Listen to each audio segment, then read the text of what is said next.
Hi, this is Rachel McElroy. Hello, this is Griffin McElroy. And this is wonderful. Star of stage and screen, Rachel McElroy, joining me in the studio today. Star of stage and ear, stop. Rachel McElroy, y'all. Oh gosh. There is no living with her now that she's had the taste. I make Griffin applaud for me anytime I enter a room. It's true. She gives me a face, and it's a very stinky face. That is to say, please clap, which is a funny Jeb Bush joke. Listen, that whole year was extraordinarily bad. The 2016, one of the worst. I think we can all agree that the Jeb Bush please clap thing is still pretty freaking great. But yeah, that's Rachel. She's just a real hound for the spotlight. I got a taste. Got in the taste. And now I know why you like the taste. You have devoted your whole life to performance. Yeah, that's a problem. I live for the taste. That's not true. I don't particularly like the taste, but the taste puts food on the table that I can taste in other ways. That's my preferred taste. Yeah. Thank you all I hope you all enjoyed our live show that we put up last week. We enjoyed it. It was very, very fun. And I can't stop thinking about doing it in other cities and how much it will be infinitely magnitudes more difficult, because I don't know any city, maybe Huntington, but like I don't know any city as much as I know Austin. Like if we go like to Minneapolis, I don't know. We can just talk about things we like about the Central Time Zone. We could do Milwaukee, and I could do like the bit from Wayne's World. That's about as good as I'm gonna pull. You got any small wonder? I do, yes. What is it? One, we have selected all of the items we will be purchasing for Christmas. Oh, it's good. And it is, what, December 4th? Yeah, we're paring down a bit. We have never finished this early, and I am super excited about it. Me too, because it allows you to do more stuff than just like, what can I get in 2 days on Amazon? Exactly. Which is exciting. Like there's some gifts in there I'm really excited. Y'all know. I love this season, and I love giving gifts, and I love trying to think of the best gift, the most thoughtful gift that they're gonna, I want to see that spark, that, you know what I mean? I want to see that. You went to Jared Spark? I want that Jared Spark. Super Smash Bros. Ultimate comes out on Friday. My favorite character I'm looking forward to the most is Jared Spark. He's got this new move that's so great. That's my small wonder. Holy shit. Super Smash? Super Smash Ultimate. Every character that's ever been a Smash Brothers game, plus like a dozen new characters. It's like every Smash that menu combined. Up top is going to be pretty deep. But you have to like unlock them all through like this campaign story mode. God, you love unlocking things. I love unlocking shit. That's good. My other small wonder is, I've been trying to think of the best way to say this. My favorite small wonder is when the dentist is done. You mean like you're locked away and finished? When he says, all done, I'll finish. When I hear my dentist, I go to a place here in Austin I like. It's probably the longest I've gone to a dentist. Do you want to buzz market him? No. Mostly because like our fans will like go there, and I don't want anybody to. I don't want his. Tell me about his teeth. Tell me about Griffin McElroy's teeth. I don't want to personally know any mouths that his hand has also been inside, and maybe that's petty of me. But I was watching what was I watching? I was watching some West Wing for some reason. It was a panic choice. Can I say, for the fact that you get to do that makes me so jealous. Watch television? There is nothing on in my dentist's office. It's awesome. And there's like a TV screen that like is on this big 360 lever from the ceiling. It looks awesome. It looks like Gladys from the Portal games. But anyway, when they're doing the stuff in your mouth and you're watching the TV and you're like, my hands always get so sore because I realize I'm trying to keep my face calm. And so I'm just like clutching my hands together. Yeah. I guess I don't love the dentist, but when he says, oh, all done, that sense of relief of just like, yes. Yes. Yeah, no, that's a good one. No more Also, he Novocaine me. He only needed one shot this time. It was so good. A lot of the time it takes more. I got a hearty mouth. I think you go first this week. Can I just share another small wonder just real quick? I wish you would, yeah. Just real quick. I like small wonders. Our Our wedding anniversary is this week. It is. It's coming up It's not soon. exactly a small wonder, but I don't want to devote a whole segment to it. Oh, shit. It comes out the same day as Smash. I know what we're doing all day. Oh, jeez. You want to unlock another year of our marriage? I'm excited, too. We're going to get some fancy sushi. It's going to be awesome. Yeah. It's our 5-year. That's a big one. That's a big one. You know what the present is for 5-year? Wood? Yeah. You've been also doing some research. I've been doing some research, too. I did. I thought for about 14 seconds, like... Bought you a canoe. Well, could I whittle her something? That was literally my thought. I was like, can I whittle her something meaningful? Bought you a grand piano. And then my only thought was, how do you... it would have to be pretty short if you whittle it out of like a... I only know how to get sort of planks. You know what I mean? Like, I don't know where to go to get a big block of wood that I can whittle something out of. So I gave up immediately. I bought you an old-timey schoolhouse. Oh, boy, babe. Mm-hmm. Put it in the backyard. That'll be cute. I was trying to think of stuff made of wood, and I got and you boat. went to old-timey schoolhouse. I said boat. Okay. Like canoe. Yeah. And then next thing came to mind, old-timey schoolhouse. Put it all back. I'll do coyote school for coyotes and raccoons and owls. We heard an owl that was like outside our window all night last night. So loud. It was so cool. We have to start doing our wonders. Okay. Now, I know we've talked about fall, but I want to get a little granular, if that's okay. Okay. I want to talk about pretty leaves. Okay. So we've talked about fall. We've talked about jumping in a big pile of leaves. But this is less how they I'm talking feel. Specifically about the color. This is the visual sort of element. Because I would say across the country, we've had a real pretty show of leaves this year. Yes, especially here in Austin, where usually it's just like green, green, green, green, green, green, dead. Exactly. Now we're getting some color, some pop, pop, pop, pop, pop. And I did a little research on how that happens. Do you know? I have no fucking idea. Right? I didn't either. Like, why do they change colors? It's not every tree. I know that. Pine trees do not change colors. It'd be fucking wild if they did. Wouldn't that be wild? Look at that red pine tree. That probably exists now that I said gosh. that. Yeah, there would be some... Think about that. There'd be some alien world shit. I'd be into that. So I found this great article in the Washington Post that really like succinctly kind of describes how it happens. Okay. So photosynthesis, which I'm sure you're familiar with. Uh-huh. It's where the plant eats the light to turn it into fuel for its stem. It turns water and the carbon dioxide in the air into sugar. That's why when you eat a flower, it's so sweet like candy. Mm-hmm. The chlorophyll in the plants absorbs the sunlight, and it happens to be green. Right. I'm with you so far. I do know this stuff. So as the winter approaches, the sun stays up for less time each day, which makes it hard for the chlorophyll to keep the trees sugared up. Trees stop producing new chlorophyll because doing so would be a waste of energy, and so there's none left. So they go into like hibernation mode? Well, there's less light, and so they stop producing it because they know that they won't get the sustenance they need. Okay. You know, like the chlorophyll is dependent on the sunlight, and there's less sunlight. And so they're like, well, let's just stop making the chlorophyll because there's no sun for us. I'm with you.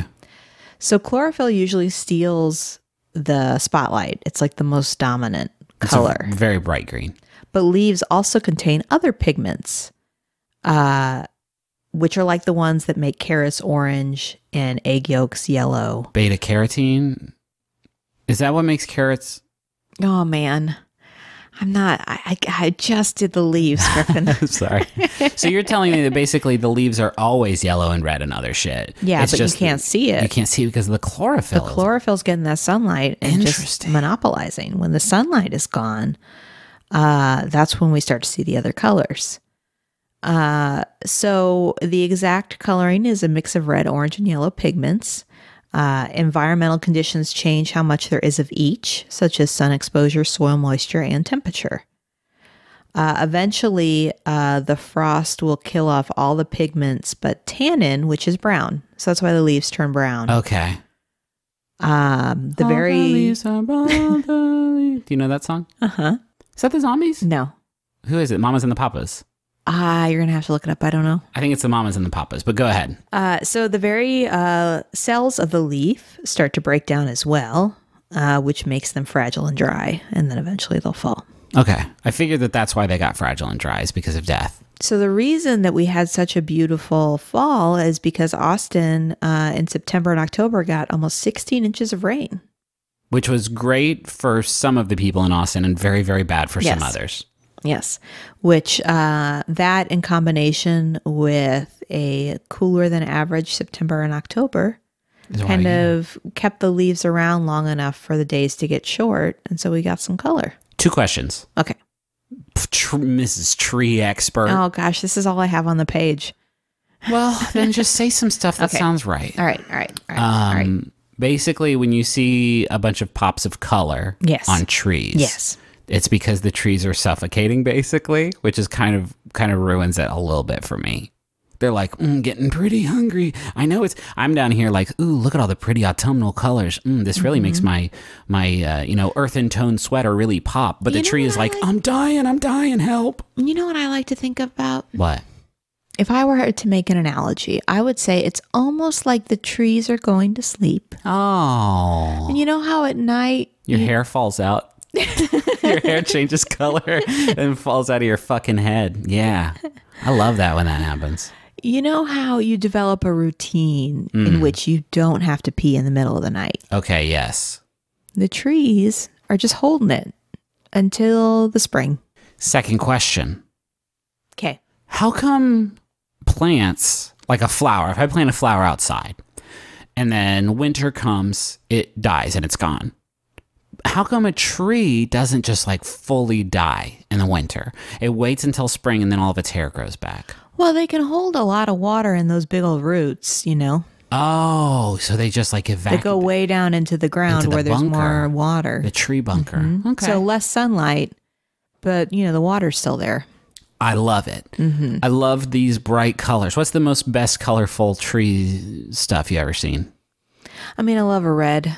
No, I mean like where have you gone? Where have you like seen the best trees? Did it pop off in St. Louis? I imagine it did. It did. Yeah, we got a good fall in St. Louis. I mean, we got to see some good fall in Japan when we went. We went in October. I tell you, West Virginia's got some pretty banging fall. Yeah. Pretty much the most banging. Hey, can I tell you about my first thing? Yes. My first thing's weird. Okay. I don't know why it's my first thing. My first thing is outdoor equipment / camping tech is what I have written down here. This is interesting to me. Can I say why? Yes. You're not a camper.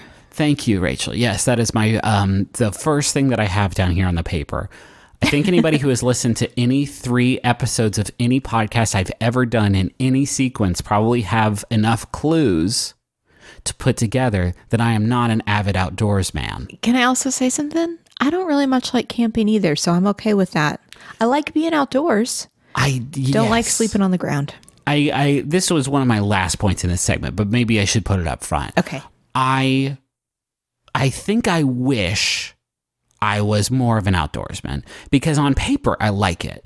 Hiking, just conceptually, I think is fucking great, right? Like you're going out there and connecting with nature. There is something deep down inside me that really grooves on that. And I've gone on some great hikes. When we went up into the mountains outside of Denver in Colorado and went to that like mountaintop like little lake while I was at a bachelor's party out there. It was one of the best hikes, probably the best hike I've ever been on. It was gorgeous.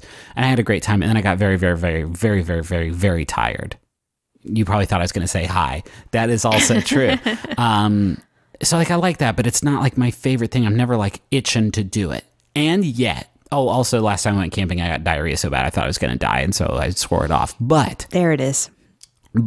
And yet, whenever I'm confronted with an advertisement for outdoor equipment / camping tech, there is that part inside of me that lights up whenever I desire something. Yeah. Lights up. And I'm not entirely certain why that is. It's like when we went to REI, you remember? When we went to REI, I thought I was going to fucking dissolve. We got like a sun hat for Henry that he has never worn. No. Just because we like couldn't leave that store without purchasing something. I bought a coffee tumbler. It's that one right there. Yeah. I had a coffee tumbler. I just felt like if I didn't buy that, I was going to buy an ice pick or something. Ice axe. See, I don't even know what this shit is called. It's not an ice pick. But like, yeah, fancy weatherproof jackets, a fancy multi-tool, a nice big palatial tent. I want them. I want them very badly when I see them. I want all of them. When I was a kid, there was a Christmas where like the thing I wanted most out of everything was this little multi-tool that had like a little telescope and a flashlight and a laser pointer on it and a little waterproof sort of compartment and a magnifying glass. And I saw it in like a catalog in like a magazine. I was like, that's the fucking coolest thing I've ever seen. I want that so bad. And I did get it. And then I never used it for its intended purpose. I had some fun with the laser pointer because it was, you know, the 90s. But yeah.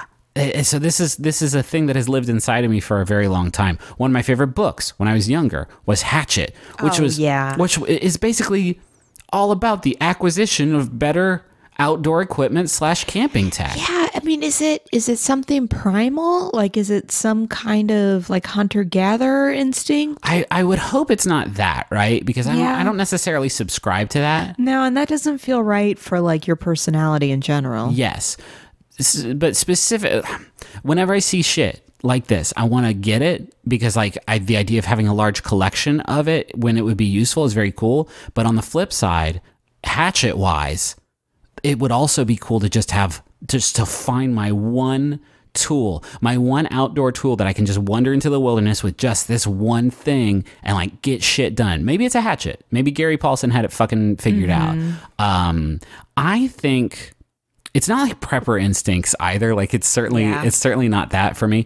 I think if I were to try and diagnose this, yes, I think it's because that stuff, like when you load up people who go like backpacking, people who hike the Appalachian Trail. I know people like that who like have to figure out every gram of weight that they carry with them in their backpacks, and like put themselves through horrific like physical situations to go on this like life-changing journey. The stuff you take with you on that is the closest thing to a real life, like modern day RPG inventory that you're basically gonna get, I feel like. Okay. I see the cool, you know, multi-tool axe on my Facebook advertisement or whatever the fuck. I see that and I think like, man, what are the stats on that bad boy? Can I tell you my theory? Yes. I think it's like another room in your house and there's all this stuff that goes with it. Like, you get kind of used to seeing like lamps and chairs and couches. And when you go to, you know, a store, it's kind of a lot of the same thing. But when you're looking at like a tent or like a lantern, it's like, I don't see this every day. Yeah. Like it's like a whole new realm of accessories that don't exist in your daily life. And so there's like novelty to it. That's for sure. Like that's how the human brain works, right? Yeah. I think like the biggest thing is that when I see the cool multi-tool axe that folds out into a fucking tent and also like distills water, I see that and I think I see it as like a window into a parallel world where I am a big burly mountain man. Oh, or if not like an alternate reality, like this reality with a bit of work. No, that's got to be part of it too. If I get the axe that turns into a tent and distills water and also scares bears away because it's got a picture of the only thing that bears are afraid of, which is you know, Guy Fieri, a bigger bear. Guy Fieri also. He's more a friend to the bear. Anyway, I see that and I think like if I get that, maybe I could be the outdoorsman, which is probably the fucking intended use case for these advertisements. Yeah, I'm sure you're right. I'm sure, but God, I can't help it, man. Anything I see any outdoor tech and I think, fuck, that looks good. And I don't think I've given up on the twist where I will become a big burly outdoorsman. I think it's still coming. Not this year. I mean, maybe Henry will want to become an outdoorsman and you'll want to support that journey. Yes. But I will be struggling to stay afloat because he'll be like, hey, show me how to tie a rope. And I'll be like, oh, yeah, sure. Google how to fucking tie a rope. All right, watch this YouTube video. Actually, you go over there. Those berries look edible. Go get those. I'm going to watch this YouTube video. Hey, can I steal you away? What's a song that you can fit into? I know. I'm having a hard time right now. Last week, I just played the actual Home Improvement stinger. I know. And there were people in the Facebook group that had never heard it before. I really liked it. Fuck it. Let's just do that again.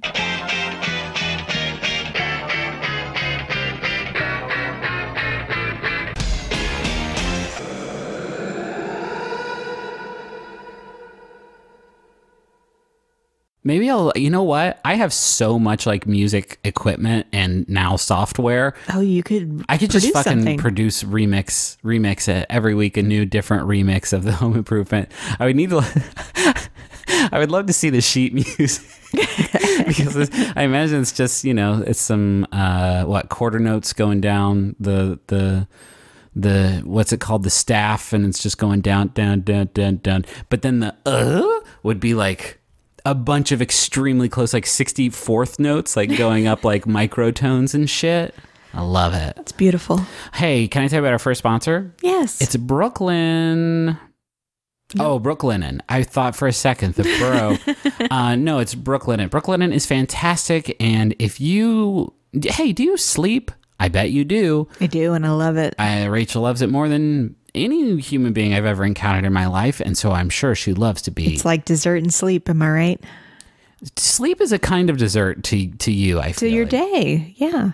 We have some Brooklyn stuff. We have a comforter that I would love to highlight this episode that is the most luxurious, most wonderful. Like, my sleep game has definitely gotten better since we've gotten this comforter. My nap game is on a whole nother level. Oh yeah. My nap game, because naps for me are now like 50-50. When I lay down, like my brain is immediately like, let's start thinking about the ways you've fucked up already, even though it's 1 o'clock.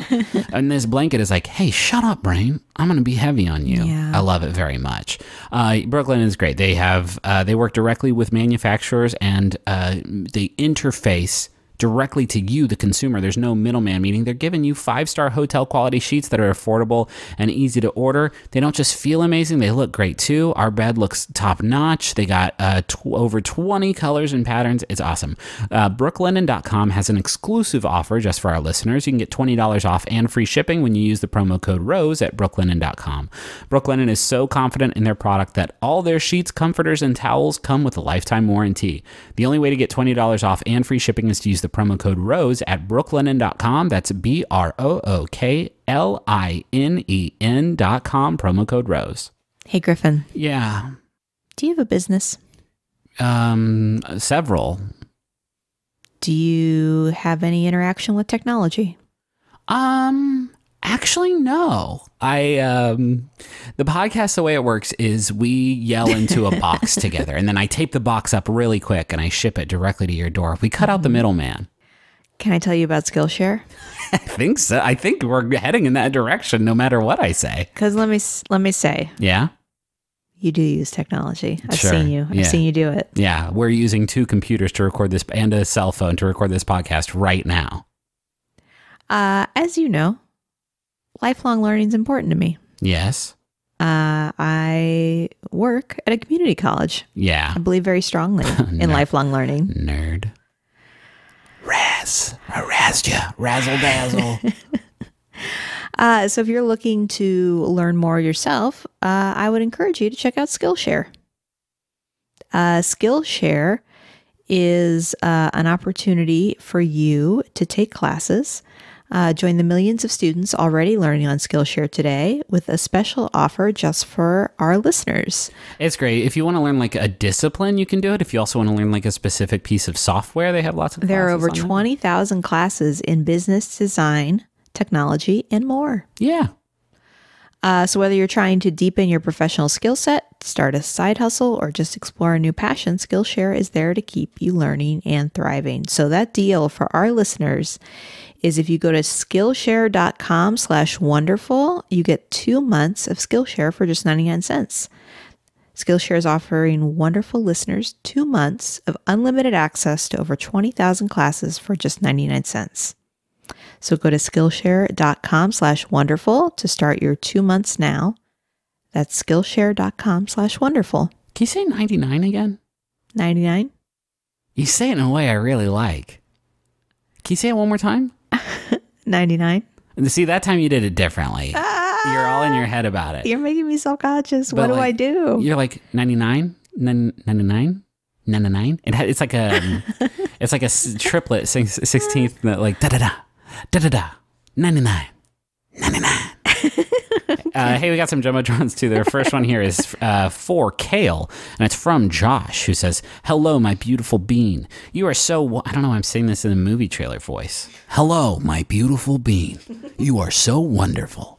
The last 3 years of my life have been truly amazing, and it's all because of you. You inspire me daily, and I love you so, so much.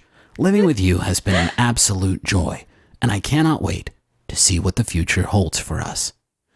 Yeehaw." That's so good, Griffin. It's the nose surgery I got, I think. Okay. I get comments all the time like, who your voice changed a lot. And I think it did, and it lets me get down to these registers like a Batman. Hey, can I try? Yeah. This next message is for Stephen, with a V. It is from Teresa. Happy birthday to my best bud. Mayor Pete couldn't come celebrate this year, but our fave McElroys are here. Thanks for sharing a home with me. Hope we're thriving when this airs. There's no one I'd rather travel, eat fun foods, jam to Hamilton snuggle with than you. Remember, you're halfway to 50, but at least KH3 is finally coming out. I love you. And now it's time for everyone's favorite game show.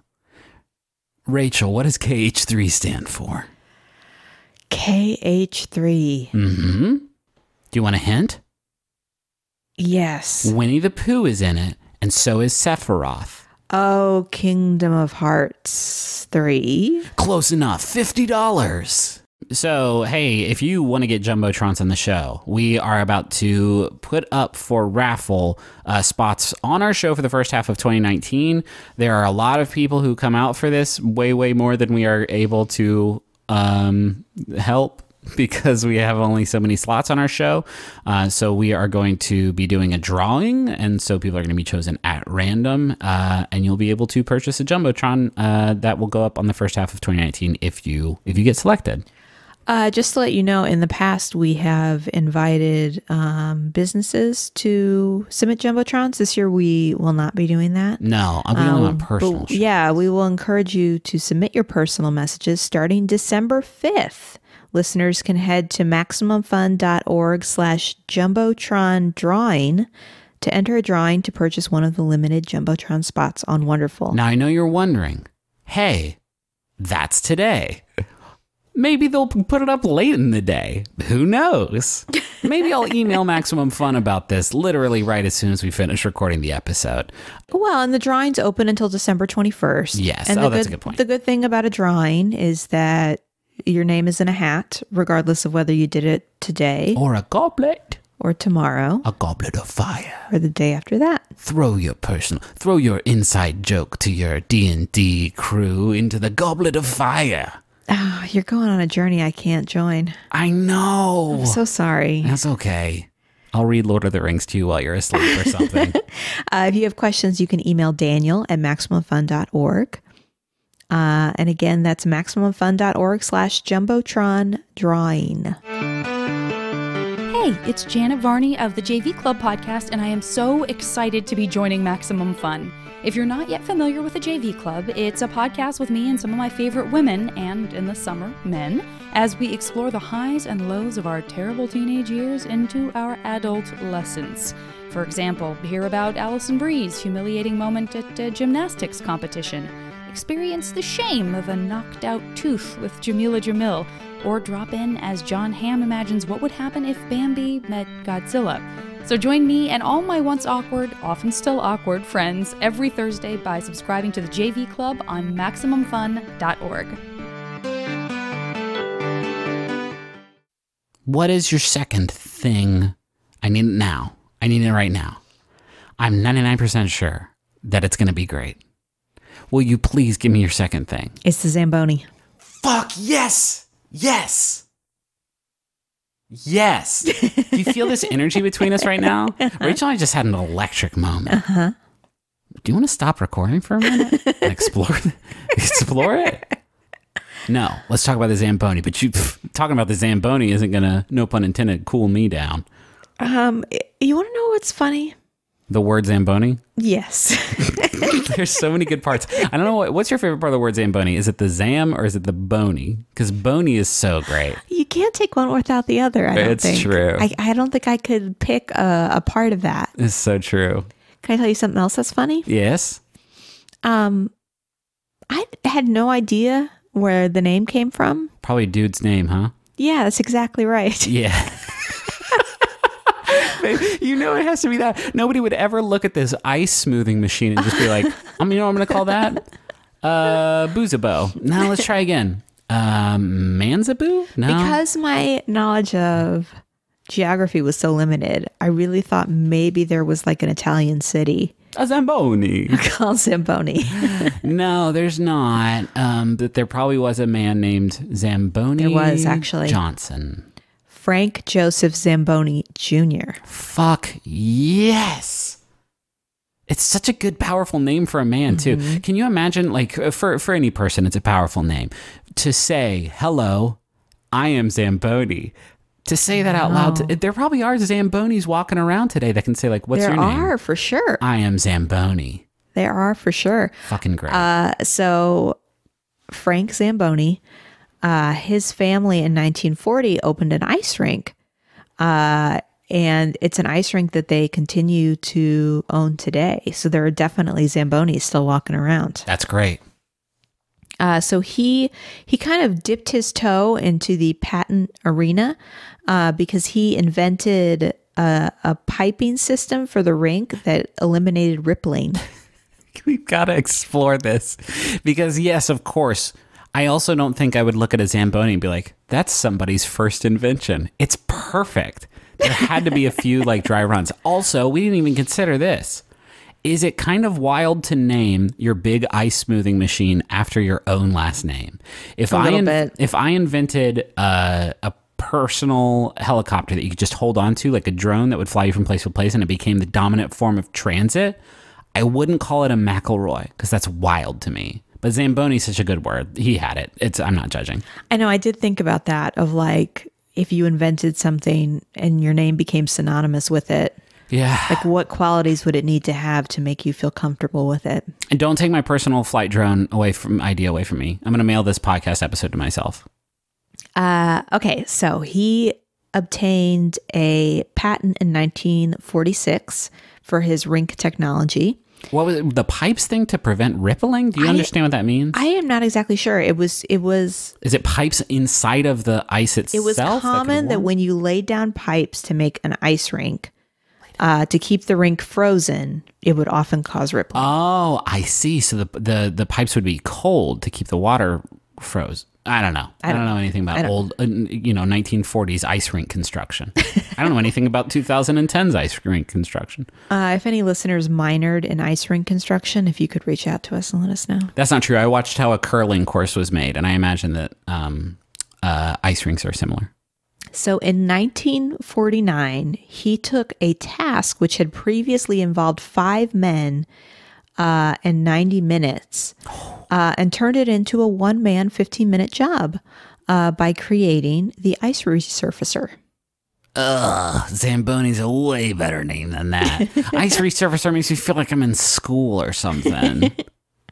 The initial machine included a hydraulic cylinder from an A-20 attack plane, a chassis from an oil derrick, a Jeep engine, a wooden bin to catch the shavings, and a series of pulleys. Fuck yes, that's so Isn't much that awesome shit. Incredible. It's when World War II ended, was it just like, well, we got all this shit lying around.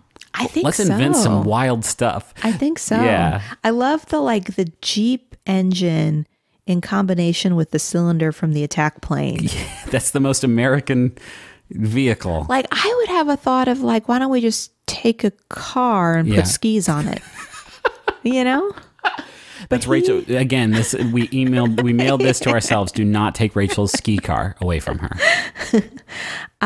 So Frank wasn't thinking that he was going to make a whole business out of this. He was really just focused on his own ice rink. But then the Chicago Blackhawks placed an order. Oh. And it just kind of grew from there. Well, yeah. But, You fixed something so important. At the same time, though, the fact that it was 5 men for 90 minutes it's wild. Previously. But supply and demand.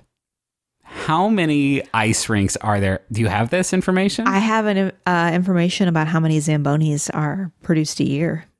I will be so fucking curious to hear this because it will be equivalent to the number of ice rinks that exist around the world. And I can't imagine that number is huge. Well, they last for a long time. Sure. So only about 200 are made a year. That's still a lot more than I thought it was going to be. But since 2010, the Zamboni family is pulling in $20 million in estimated annual sales. So each one of them costs, hold on, 100,000? No, wait. Well, no. So here's the thing. So the most inexpensive models are around 10,000, but the most expensive are in the low 6 figures. So it makes sense, I think. I guess. And I guess the fancy ones are for like NHL teams and like Olympic prep. And then the cheaper ones are for like probably the place I played curling at. So he took his legacy a little bit further. In the 1970s, he invented machines to remove water from outdoor artificial turf surfaces, to remove paint stripes from the same surfaces, to roll up and lay down artificial turf in domed stadiums.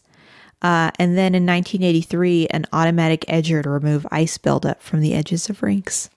This is the Zamboni 6. It smooths down the edges of the ice rink. I'm just picturing like it's always the same vehicle, but just with different attachments. Different nozzles. Yeah. So like if he's going to be rolling up AstroTurf, it's just like a Zamboni, but like with a little twister on the end. I'm envisioning the car that they drive in the middle of Willy Wonka and the chocolate factory that like the bubbles are coming out of, and it gets really yucky and it has like all that stuff coming off of it. It's fun to use your imagination sometimes. So do you want to know how a Zamboni works? I imagine it puts hot water down and then immediately like mops it up and polishes. You're close. Okay. That is part of it. But also it's a blade ranging from 77 to 96 inches that cuts the ice. Oh, interesting. And it's a very like minimal amount. It's like 1/32 of an inch. But does it use water as well? I'm getting there, Griffin. Oh boy, I'm just so excited to get to the water. It's my favorite part of the Zamboni. So this little process of removing the small amount of ice can get about 60 cubic feet of ice from a rink over the course of just one resurfacing. Jesus. It moves about 9 miles an hour. The machine collects the shavings generated by the blade and sends the shavings into the machine's snow tank. A wash tank directs water to a conditioner, which rinses the ice. A front squeegee collects the dirty water, and then the machine dispenses warm water through the holes at the back, where a towel smooths it as it freezes along the surface. The snow tank inside of the Zamboni, it carves up the ice and sucks it into the snow tank. Yeah. Do they then take that out into the lobby? Make snow cones. Make snow cones out of it. I'm almost 100% sure. Zambonis, if you had to guess how much they weigh in pounds, what would you say? Can I use tons? I don't know how to convert pounds to tons. Okay. I'm going to say 4,500 pounds. Between 7,000 and 11,000 pounds. It's a big old boy, isn't it? It's a big boy. Absolute unit, this one. Mm-hmm. So I don't know how to close this segment other than just say I love them. I always get really excited at the end of every period in a hockey game. You see that little Zamboni go around. And you just think all about, like, who's that man that's just driving it? Luckiest guy in the world. You don't need a special license or certification to drive a Zamboni. You'd probably be drunk off your fucking rocker. Apparently it doesn't handle very well. I imagine, Which is not surprising. It's an 11,000-pound monster. I got this idea because I was listening to Stop Podcasting Yourself, and they were talking about Zambonis and how there are some ice rinks that will, like, let people ride on them as, like, a special treat in between periods. I like that. Mm-hmm. I approve of that. Mm-hmm. Can I tell you my second thing? Yes. It's going to be quick. Okay. My second thing is Katamari Damacy. I feel like you know about this just through the cloud, through the ether of nerd shit. I know about it because you've talked about it. Okay. Not on this show, though, before, right? I don't think so. If you're not familiar, Katamari Damacy is a game series that has sort of spanned different consoles. It first came out in 2004 on the PlayStation 2 as Katamari Damacy, and since then has come out in a bunch of different places. And this month it's coming out on Switch with a new game that I'm super, super excited about. If you've never played, you are a little guy. I think you're like 5 centimeters tall. You got a little ball called a Katamari. You roll it around into stuff to stick it to your ball, and using that process, your ball gets bigger. The bigger your ball gets, the bigger stuff you can roll up. So, and that process can expand infinitely. So like the most satisfying part of playing any Katamari Damacy game is like the level where you start out in like a kid's playroom and you're rolling up dice and pencils and push pins and coins. And then all of a sudden you're rolling up, you know, traffic cones and dogs. And then you're rolling up people and bikes and then cars and then buildings and then mountains and then planets and then like the whole galaxy you're rolling up in your big ball. It's so satisfying. Is there a way to win or lose this game? Yes. It's actually kind of a punishing game sometimes. The general hook of the game usually is, and I'll use like the first Katamari Damacy as like the boilerplate for this. You are the son of the king of all cosmos, who is a character who's a kind of a lazy, larger than life dude who has destroyed all of the celestial bodies in existence, and it's up to you to remake them by rolling up shit on Earth and then firing it into the sky so it can become a constellation. But there will be levels where it's like you have 10 minutes to get your ball up to 50 centimeters, and so you got to kind of hurry and figure out like your path through like which stuff you're going to roll up first. So you can, and sometimes there's like a barricade between like you and a door that leads outside that you have to be like, you know, 30 centimeters before you can even make it out there. So it'll open up like new access points into the level. It's very satisfying. I really I really like the game. It's from a director named Keita Takahashi, who has made, I think, a couple other games, and all of them are very strange. And I really enjoy, when this game came out in 2004, there was like no buzz about it whatsoever, like at least none that I can remember. And then it ended up being like like the definition of a sleeper hit. Well, it's hard to kind of pitch if you think about it. Like, yeah. I think Kotaku actually just ran a story about like the ridiculous process Keita Takahashi had to go through to like get Namco Bandai to make this game, because like they didn't even have a formalized process for like pitching games from people like working in the development like field for them. And so like he had to jump through all these hoops because he believed in his game design so much. And when he had to give that pitch, I can't imagine it was anything other than you're a little guy with a ball and you roll up stuff to make it bigger. And yet like that process I find so like meditative and like enjoyable. And there's also like the original like game, there is a message in it about like mass consumption and how we have way too much shit than we need, because you like look around a level and it's just full of stuff. And so there's like an element of that as well. I just really like the game. I like the aesthetic of it. Like everything moves around like it's on like a slot car track. Like people move around in like specific little cycles and aren't very well animated. So when you roll them up, you feel like you're just like rolling up big toys or something like that. It's very bright and colorful. And if you want to get like really serious about it, there are like leaderboards because you can try and make the biggest ball in 10 minutes. Or there are levels where you can only roll up bears. And so you go around rolling up like little teddy bears and little gummy bears, and that's good. Yeah, and then like you're rolling up actual bears. But if you roll over anything that's not a bear, the level ends immediately, and that's the size of the thing that you have made. It gets really clever about it, stuff like that sometimes. Yeah, I've always really enjoyed these games, and I used to get like super into them. I don't never played like the iOS game. There's an iOS game that, as far as I understand, is not necessarily like the other Katamari games. The other thing I really like about it that I think really makes it stand out is the music is so good. I don't know if I've ever played you any of the music from the games, but like it has, as strange as the game is, its like soundtrack is just as eclectic. Like it has these like swinging tunes with like lounge singers singing over it for their like main theme song.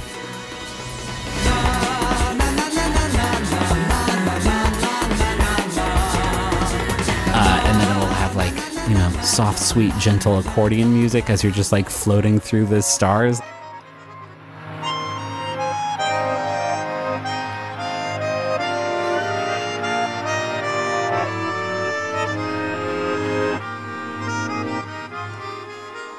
It's all like, it all is a very, very cohesive like presentation for like the weirdest fucking thing you've ever seen. And I just love, like, I think it is genuinely difficult to make like a new video game that doesn't like retread any of the ground of any video game that came before it, just by like law of large numbers. There have been so many video games that have explored so many different things that you can do. And watching a game come out that like has nothing to do with any game that has ever come before it is so unique. And then that game became like a huge success. Like, I can't imagine how satisfying that must be as like a creator of that game, of just like, yeah, that's my new genre of games I just gave birth to that everybody loves, and it's rolling up stuff game. I really like it. I feel like anybody who creates stuff, whatever it is, like aspires to do that one day. And it's just incredibly inventive. Like, there's so many games that have kind of a similar construction, and that one is just so unique. And there's something also kind of timeless about it. Like, I could go back and play the original PlayStation Katamari Damacy like right now, and even though like I played it a lot when it first came out, like the act of rolling up small stuff so you can roll up bigger stuff, like that never ever gets old. It's interesting to me that you brought this, and you also talked about Smash Brothers at the top. Oh, I was thinking about like buying outdoor gear and how like I don't need that stuff. No, I was thinking more about the diversity of your interests. Yeah, like lots of different stuff. Listen, we're probably going to do besties like here in a couple weeks or so. I need to save up all of my video game talking juice for then. Okay. You want me to ring out what I just got? Yeah, please.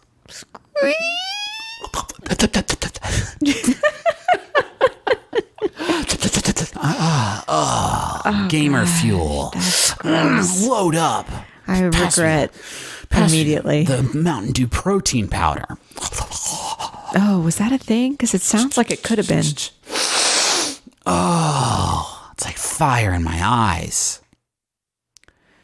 So thanks to Bowen and Augustus for the use of our theme song, Money Won't Pay. Hey, can we hear some listeners? Yeah, I'm going to thank Bowen and Augustus first. Okay. I'll find a link to that in the episode description. You want some listener submissions? Yeah. Got one here. It's from Madeline, or perhaps Madeline. I apologize. They say, one thing I love is that every year from November 1st to New Year's, my family burns scented candles that smell like firewood, a fir tree, and fresh winter air. I look forward to it every year, and the holidays just aren't the holidays without them.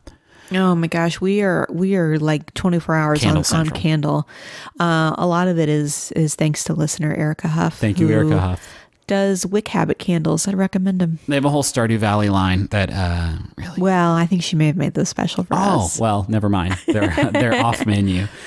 Here's one from Julie who says, something I find wonderful is when you have the exact right amount of dip for whatever you're dipping. Yes, Julie, preach. Ooh, I love to space it out so that works out exactly that way. I don't like that. I don't want to. No? I don't want to like. I like to ration. I don't want to like. I want to indulge with every bite. Dipping is such an indulgent. Is there a dip out there that is like not just an indulgent little, maybe salsa?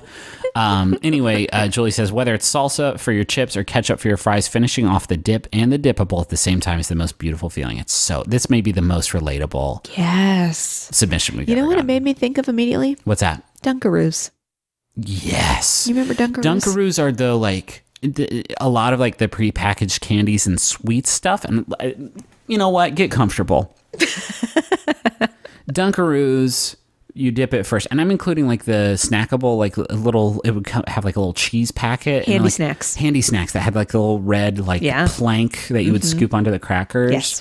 The cheese would run out for me by like cracker 2, and I don't know if I was like being a big cheese boy or something. You were. The Dunkamals. What are they called? Dunkaroos. Were those in the shape of kangaroos? I think so, yes. I would be the chocolate. There was never enough dip in these, is what I'm saying. I'm trying to get to, I guess. Fun dip, exact opposite problem. Yeah, way too much dip. Way too much dip. Fun dip, Dunkaroos, meet in the middle. Also, we have given away a lot of business ideas. Fun dip for me would always go like this. I just lost my baseball game. I bought it at the concession stand for $1. Yeah.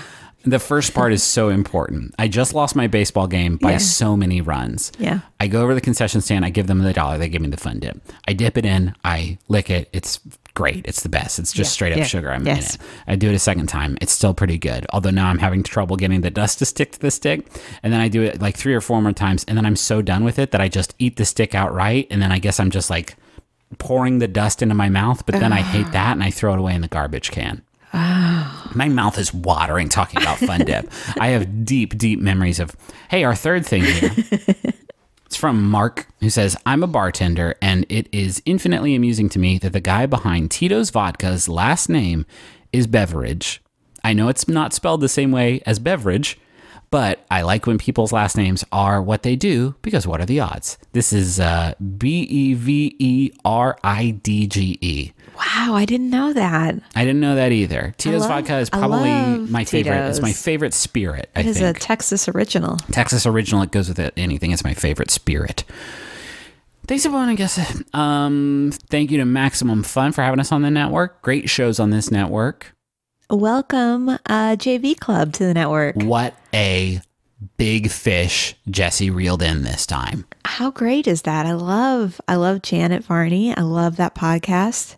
Janet Varney's the absolute best. I'm very excited to be on the same network as her, and you should be excited to go listen to every episode of JV Club. Yeah, it's all about people speaking to their teen years, and it's famous people. It's people that you're already interested in. We kind of just did that with my whole dipping segment, I feel like. Yeah, you should go on her show and just talk about concession candy. I'll talk about eating the tacos Lunchables. Oh, were you one of those kids? I remember very vividly eating one of those at a petting zoo at a church trip and having to go lie down in the van after. We were at a petting zoo that was modeled after Noah's Ark, and I climbed up on top of the boat and I ate my tacos Lunchables, and pretty much before I even finished eating it, I think it had sort of drilled down into the mantle of my gully works. Oh, little Griffin. Yeah. So I think that's it. And I think I just want to stop the episode because talking about my Christian petting zoo diarrhea experience is really